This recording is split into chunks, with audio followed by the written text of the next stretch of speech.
Hey everyone, welcome back to our channel. Thanks for tuning in to M&J's 2 Cents. And welcome to our first ever episode of 2 Cent Movies, where we do movie reviews. And for our very first movie review, we just got back from seeing Star Wars Episode 8, The Last Jedi. This is going to be a spoiler review, so if you haven't seen the film, please click away now and come back to join us after you have, because we are about to discuss this movie in its full entirety. So, first initial reactions. For me, it was a bit of a mix. Just to get it out there, I'm a huge Star Wars fan. I was super excited for this movie. But I gotta say, as a moviegoer, it hit all the spots. It was fun, it was entertaining, it's a great movie to go to, maybe take your family for the holidays. But as a Star Wars fan, it had its disappointing moments. Especially when it related to the story. But overall, I thought it was Star Wars quality. I enjoyed the movie very much. I was thrilled by everything, and I agree. I do think, story-wise, it was a slow burn. It just crept its way through me. But, you know, aside from the slow burn, this was a great addition to the saga. I'm more than excited to see what comes next, because, you know, the third is the finale. So let's see what happens exactly. That one's going to have to be chock full of answers. All kinds of answers. After this one, barely had any. So, one thing I did like about the movie was the visuals. I think Star Wars has certainly been stepping up their visual palette as they continue to release movies. Rogue One... Great color base. Rogue One had really great advertising with the really pretty ocean and the villain with the white cloak in the backdrop. Walking along the black sands. And so this movie was also very visually stunning. The final planet where the final battle took place, the mineral planet Crate, you know, it had all the white sand, I guess, and then white salt with the red sand underneath. And when that would get kicked up, it was such a stark contrast. It looked great. From white to red. Yeah.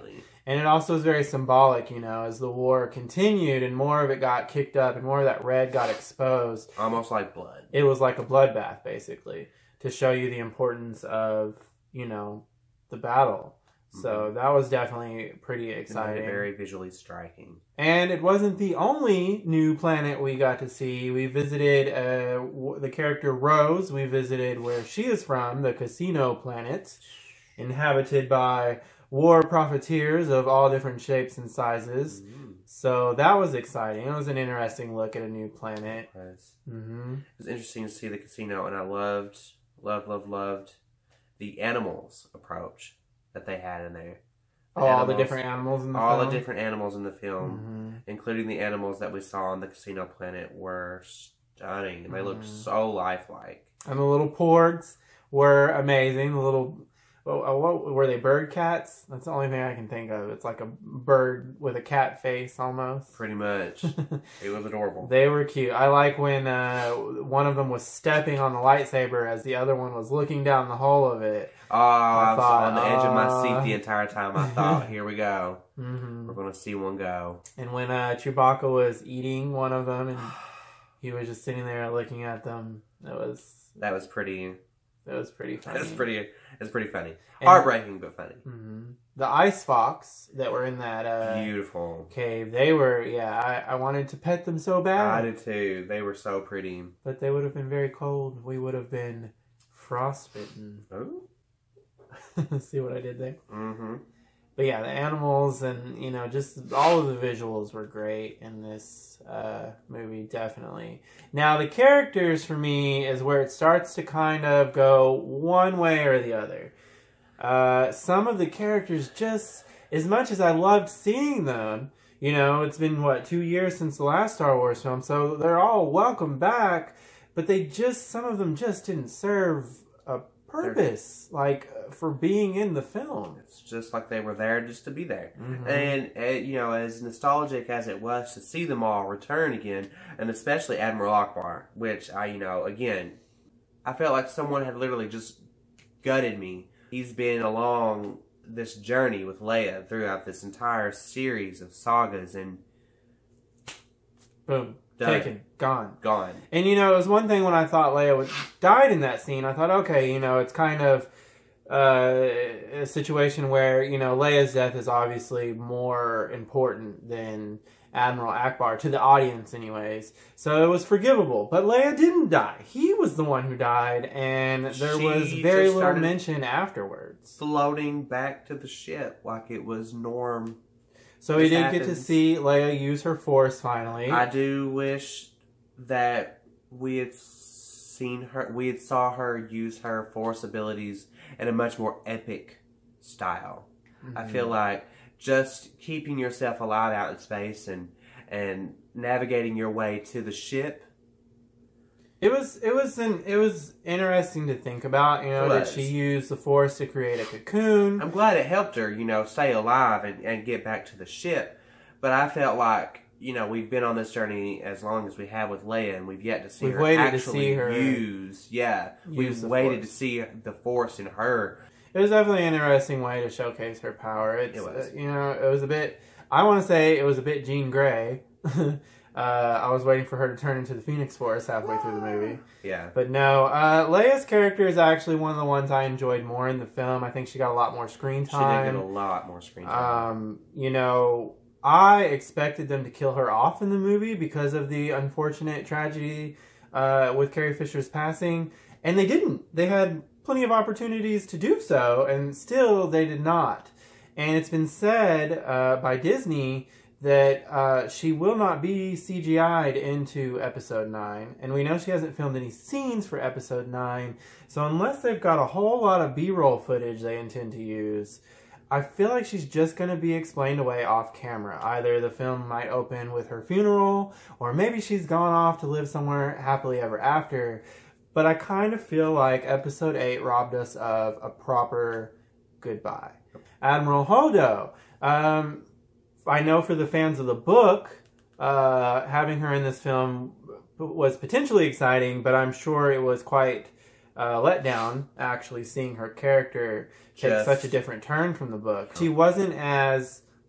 She's the parent that you don't want to ask to go out with your friends, if that makes sense. You go to Leia and you ask her, can you go out? Because you know she's going to say yes. And even if she says no, you trust that she says no. But you just get this girl that just randomly walks up in here and just is like, I run this ship. Yeah, I don't know. I don't really have anything against her character. I just think that they could have done more with her. The role could have completely gone to Leia. When I found out that she was in the film, I automatically assumed that obviously she would be a substitute for Leia.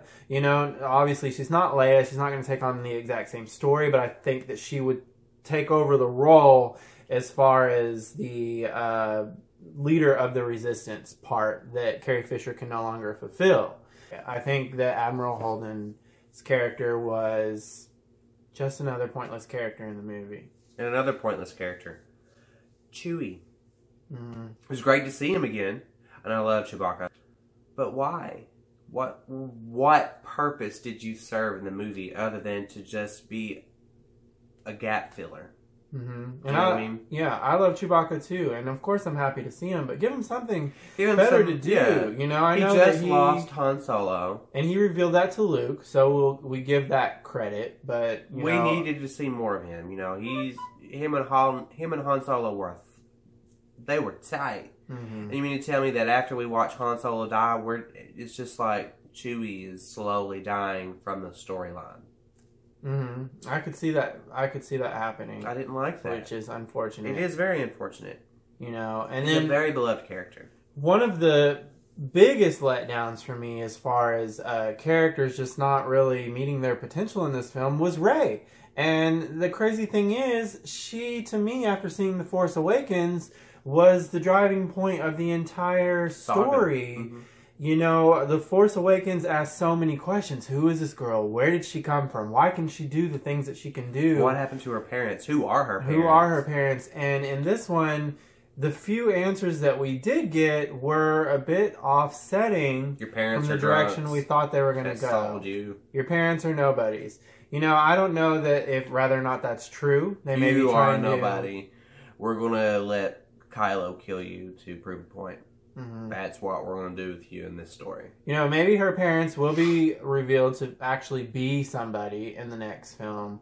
But it was, I don't know. I just expected a few more answers from Rey. I expect a lot of answers coming episode 9. I mean, they have no other choice at this point. Episode 9 is going to have to conclude this story, and it just feels like episode 8 did nothing to push it in any certain direction. I have no idea what episode 9 will be about. Now, Kylo Ren was the character that I enjoyed the most. I did enjoy Kylo Ren's character development in this story. Mm-hmm. I think he had a lot of character development. I think they really pushed him. In fact, this movie actually started making me think, is this trilogy about Kylo instead of Rey? Because it is said to be in line with the Skywalker family story. And it seems at this point that Kylo's a little more connected to the Skywalker family than Rey is. Obviously, he is the son of Leia, and Rey still appears to be Luke, the grandson of Darth Vader himself. Mm-hmm. So I really like Kylo's progression, and honestly, the one part about Rey that I did enjoy in this film is her connection to Kylo. Rather it be romantic or not, something about it was very appealing. I enjoyed those moments that they were on screen together. Mm-hmm. I liked seeing their story unfold as they really got to know each other. And we learned that they both are walking this fine line between the darkness and the light, and what exactly their destiny truly is. One thing I did not expect to see was the Supreme Leader Snoke bite the dust. That was extremely unexpected. I expected a lot more from him. I expected such a supreme character who can use the Force to have the two, Kylo and Rey communicate between long distances. I had expected him to be able to sense, even though he claimed he could see everything that was going through Kylo's mind. You didn't see him turn the lightsaber around, did you?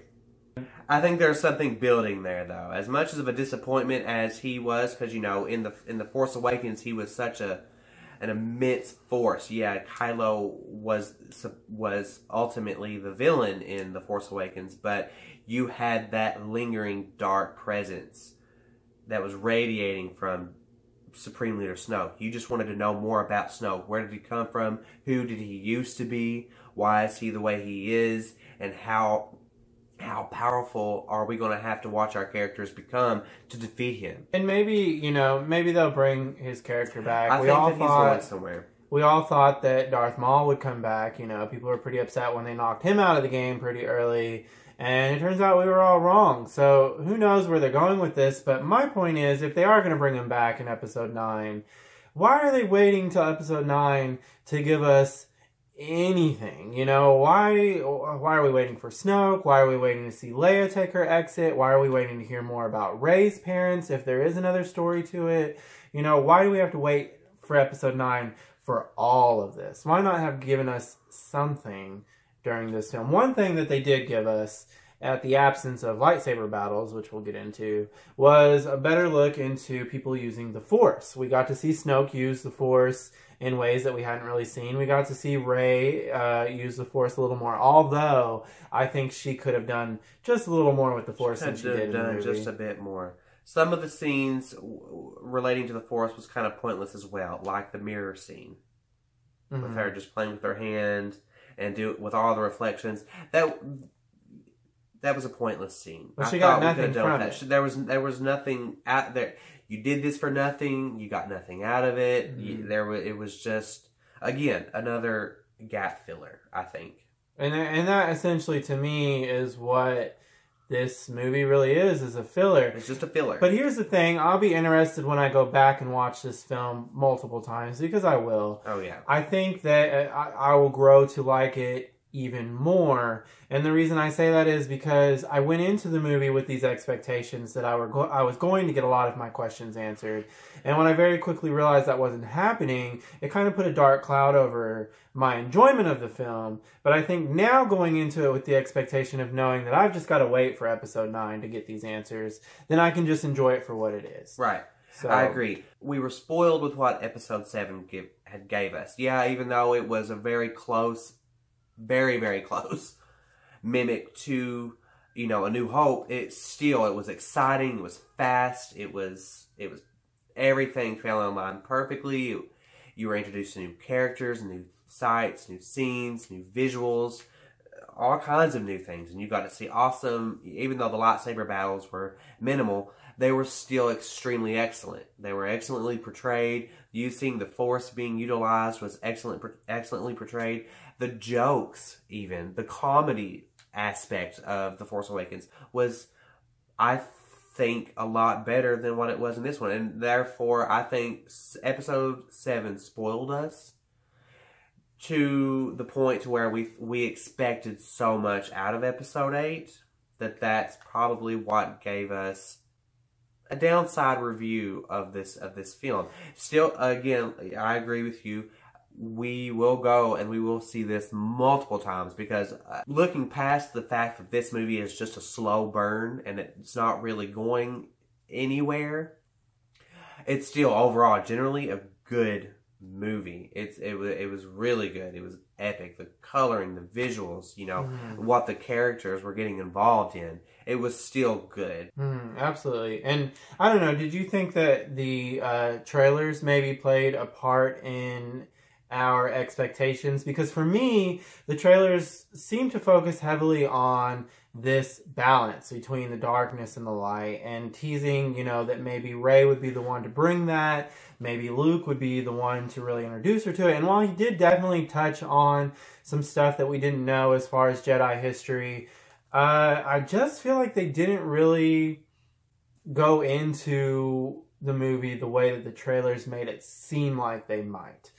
Advertisement-wise, they did a really good job. Their trailers, their posters, all of it. It was really good. It was very well executed. One thing that I was almost more upset than I was with Admiral Akbar is there were no lightsaber battles. What Star Wars movie has no lightsaber battles? Yes, they used them, and they used them in some pretty cool ways, definitely, especially Kylo. But there were no fight scenes, and the most disappointing part to that, I think, at the end, was when Luke came. It wasn't even Luke, it was a Force projection from across the universe. But, at that moment, I thought it was Luke, and I expected to see him have his final fight. And that didn't happen. He never, Instead, he did pass peacefully. He passed peacefully. Force. Luke was an interesting character for me. I hadn't seen Mark Hamill act in such a long time. His acting was okay. At times, it was a little distracting. But I loved a lot of the things that they did with Luke in this movie, and I hated some of the things that they did with Luke in this movie. The things I didn't like are minor, so I'll just say those first. Luke was kind of like the over-doting, worried mother in the situation. He just didn't want this war. He didn't want any part of it anymore. No, I'm not gonna have any part in this anymore, and you shouldn't either. The Jedi are done. That's it. You should just let it to rest.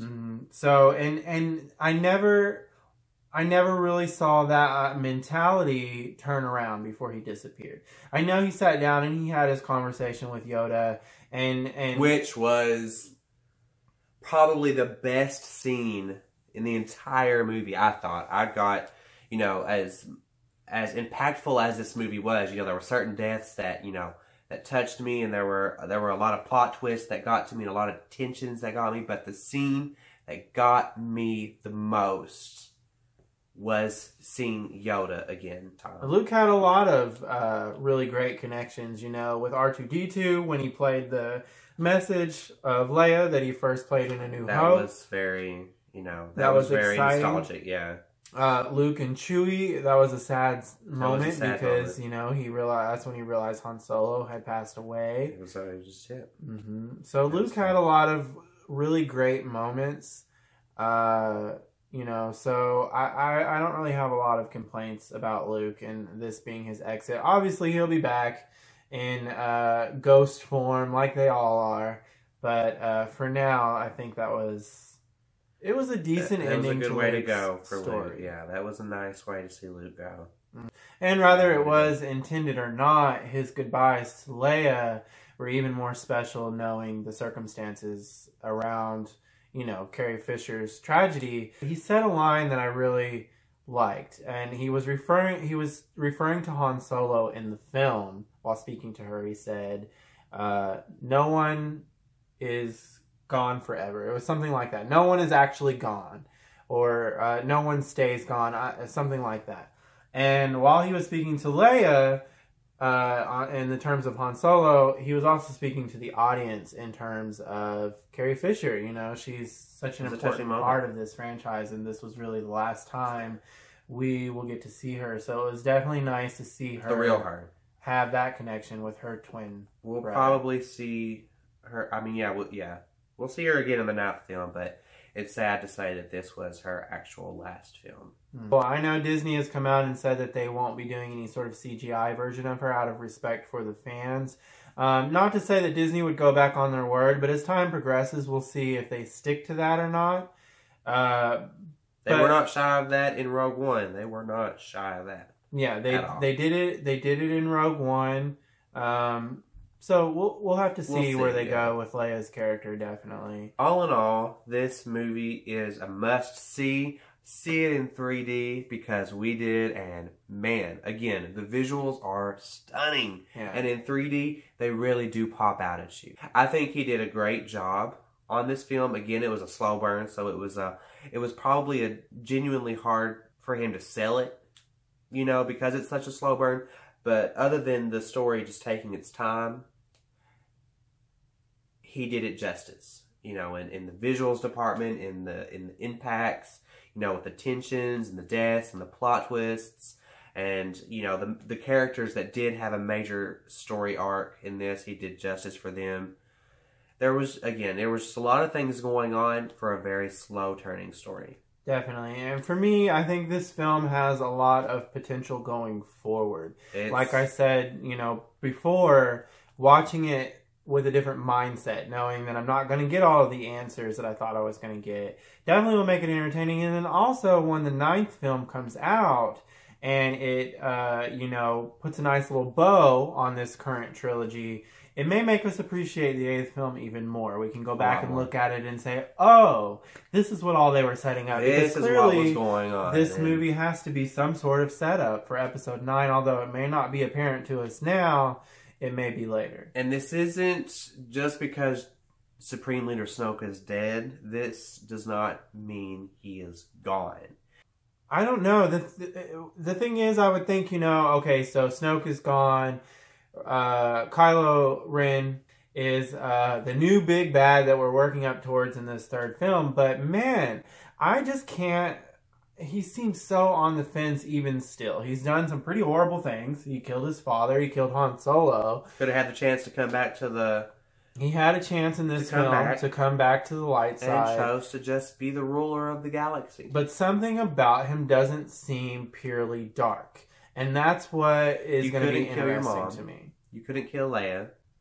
You couldn't kill Rey. She's not. I think that episode 9 is going to do a lot of play. I think they may have a lot of surprises in store for us in the next episode. Just because they kept it so low note here, you know, they may end up really raising the stakes in this final film. Final recommendations. I say go see this film. I say take all your friends. Take everyone. But have fun. Don't go into it with any expectations. Yeah. Don't go into it with your sights set high. Just go into it expecting to see a lot of conflict, a lot of struggle, a lot of tension, and don't feel like this is getting resolved anytime soon, because it does end on that note. But it does end on a hopeful note. It does. It does end on a hopeful note. Mm-hmm. All right, YouTubers, this has been our first movie review. We're so happy that you tuned in and joined us for this. The Last Jedi. The Star Wars Episode 8, The Last Jedi. If you enjoyed this video, go ahead and give us a big thumbs up. We sure would appreciate it. And leave us a comment down below, because we know Star Wars is up there with religion and politics when it comes to discussing. So let us know, did you agree? Did you disagree? Let's keep it peaceful, but let's keep the conversation going for sure. And if you want to catch any of our newer videos that we plan to post up, go ahead and give us a big subscribe and come back and see all the little goodies we plan to have for you in the future. So thanks again for tuning into our channel. We are M&J's 2 Cents. We gotta go to a galaxy far, far away, but we'll be back, and we hope you will be too.